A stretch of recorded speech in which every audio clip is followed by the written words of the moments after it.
Hi, my name's Al Hari, my pronouns are they, them, and I'm very autistic about this band called Steam-Powered Giraffe. This video is all about a particular headcanon that I have, titled the hatchy-sam theory. The hypothesis. Samuel Luke died in 2012 and was sent back in time to become Hatchworth.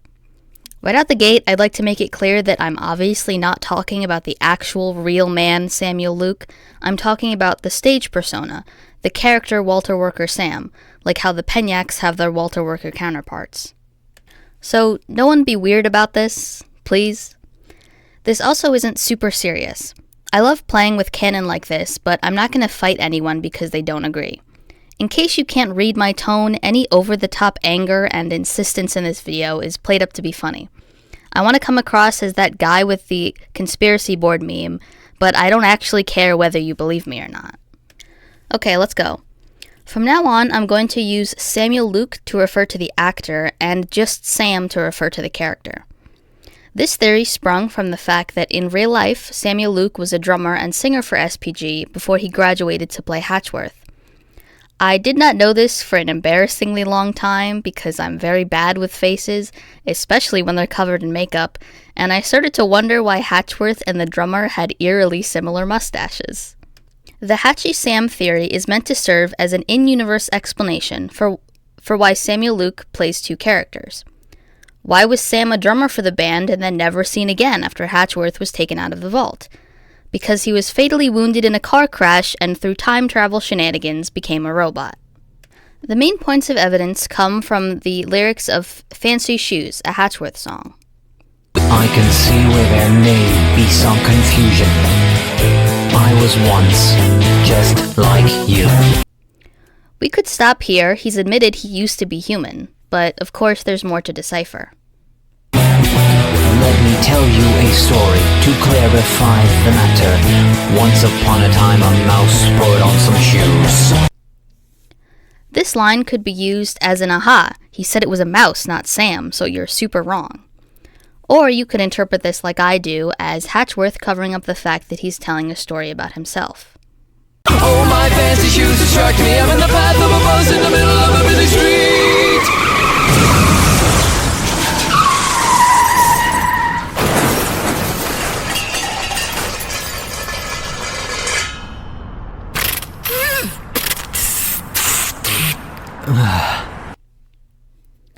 The mouse, which is likely Sam, is distracted when crossing the street and gets hit by a bus. Why, then, is this line followed by what sounds like a robot being built? When everyone's in red, you wear blue. It's just like you to ignore simple truths. I like to think of this line as Hatchworth feeling out of place because he's the only bot that used to be human.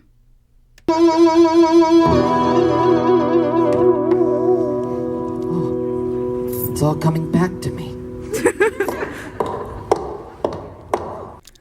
From various canon sources, including another Hatchworth song, we know that blue matter portals can be used not only to travel through space, but time. I'll have you back yesterday. And thus, my theory. Sam was gravely injured after a car accident. Desperate for anything that could save their dear drummer, the bots sent him back in time to the smartest person they know, Peter Walter I.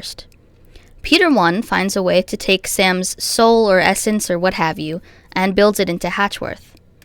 You might be asking, if Hatchworth is Sam, wouldn't they recognize each other? That's where the timeline first comes into play here.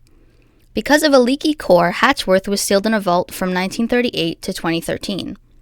My proposal is that Hatchy doesn't remember his true origins, and the other bots don't know about it either. That is, until Sam is in the accident and they send him back in time. Afterwards, they realize that Hatchy has been Sam all along, but don't tell him. When he's released from the vault, Sam is already gone, and thus Hatchworth has no reason to question why the drummer looks so similar. The theory could end here. It's a cool idea, right? It gives an in-universe reason for why Samuel Luke plays two personas. But oh no, dear viewer, because I am obsessed with the timelines and deep lore. I have even more to say. Clockwork vaudeville is commonly introduced during shows as being about the 1956 World's Fair in New Pennsylvania. The main character of a song is a young boy attending the fair with his parents and watches the robots show. When I was a young boy, I went down to the county fair. A man with a mustache comes up after the performance and asks the boy if he'd like to meet the robots. The man came up to me after the show. After the show. And asked me if I'd like. Peter I died in 1942, and by process of elimination on the official timeline, Peter III was in charge of Walter Robotics in 1956. And well, there's nothing saying Peter III didn't have a mustache. And asked me if I'd like to join his robot band. I said, oh yeah.